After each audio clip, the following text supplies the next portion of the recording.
Well, the biggest home and landscape expo is just one day away from opening its doors to the public. And if winter weather is deterring you from working on your yard now, there are other creative ways to make your home stand out.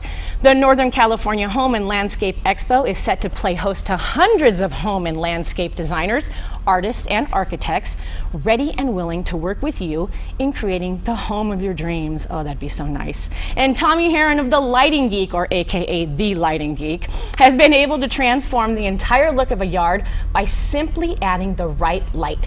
And he joins me now to show some of his work. Welcome back to the show. Hey, glad to be here. I know, good to see you again. Yeah, it's fun. I always like coming in here. It is, and you're a pro at TV. Oh, I fake it better than most. Oh, he's being so humble. He's been on DIY and he's been on HGTV, and you have a lot of experience. But where do you start if you want to light your yard and make it look just beautiful? I think the part that people don't spend enough time on is they need to take the time and figure out how they're going to use the space. Are you going to entertain a lot? You know, whether it's inside or outside. You know, are you going to have just family? Are you going to be sitting in the house looking out the windows? Because all those things are going to change how you do the lighting for that space. And lighting can make a huge difference. Oh, it's everything. Good lighting makes you feel relaxed. Bad lighting makes you irritable. I always say that really good lighting is soothing to the soul. Nice. Do we have good lighting in the studio, Tommy? It's okay. It's okay. So how can the right lighting make any outdoor space just shine? Well, a lot of it has to do with glare control. You know, a lot of people want to get that carriage light that you have at the front door that has the bulbs exposed, and that's probably the worst kind of lighting to get. Okay. Because when you have the brightness of the bulb in your eyes, it makes your eyes constrict. Okay. And now you need more light to see where you're going. And so it's Not actually good. Counterproductive. Yeah. So you want to hide the source of the light. You want to have shades or bonnets or something to cover the bulb so you're not looking right into the source of the light. And then make sure that you don't have it too bright, you know, just enough light to get the job done. Okay. Now, we're talking about it, it's just not doing it justice, because I know you brought a lot of photos and your work is phenomenal. So what are some of the ways you think out of the box for your customers? I think that for me, I don't limit myself to any one particular method. Okay. You know, I really want to learn my clients and, you know, see how they're going to use that space like we just talked about, and then get the lights where they need to be. That's beautiful. That is the key. You know, what a lot of people don't realize is that the more subtle you want the lighting, the more fixtures that takes. Okay. It's not the other way around. You would think. You would think. I mean, common sense says, you know, less fixtures means lower light, but it's not. It's more glare.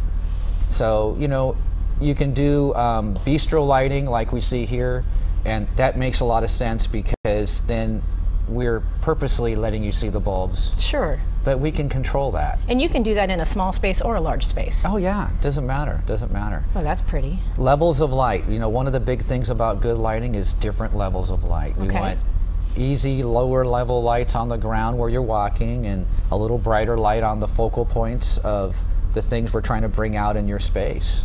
That is gorgeous right there. This is a good example right here. You know, we're using a little brighter light on the pots and stuff to, you know, bring a highlight, but you can still see where you're going. And there's no glare, there's no light bulb shining in your eyes. That's key. And you're saying that that's probably one of the #1 mistakes people make? It is the thing. And it doesn't matter who did the job, whether it's the homeowner, even some contractors, they just don't get that part. So we end up kind of we can even take the same fixtures and put them in different places. And change everything. You would think I redid the whole lighting, and all I did was move it. And you see a lot of here, we've seen some examples of pools and fountains, and those just look gorgeous when they're lit right. Yeah, there's nothing better than good lighting in a water feature, because it kind of brings a spiritual sense to that and movement, and it makes it come alive. Well, and we have the big Northern California Home and Landscape Expo coming out to Cal Expo this week, and what are you going to create out there? Can people come out and see your work? I totally brought it. It has been brought in. I've been threatening to go do a booth in there, and I finally did it, and we're doing a really nice display where I fabricated, because, you know, when you're an artist, you typically are an artist in more than one area. So I fabricated a tree out of steel that resembles a real tree, and we used wine bottles that we broke and put on the bark to make bark, and then it pumps water through the trunk and out through the branches, and it rains out the flowers. Oh my gosh. So we enclosed my booth to control light, and we have a complete light show going on inside. So it's really impressive. If you haven't seen Tommy's work, definitely check him out online, but go out there and see him this weekend, because what he can do with lights is amazing. I have fun. You do have fun. Tell someone what the experience is like if they hire you. Well, I can tell you that it's funny. You got to have fun at what you do every day.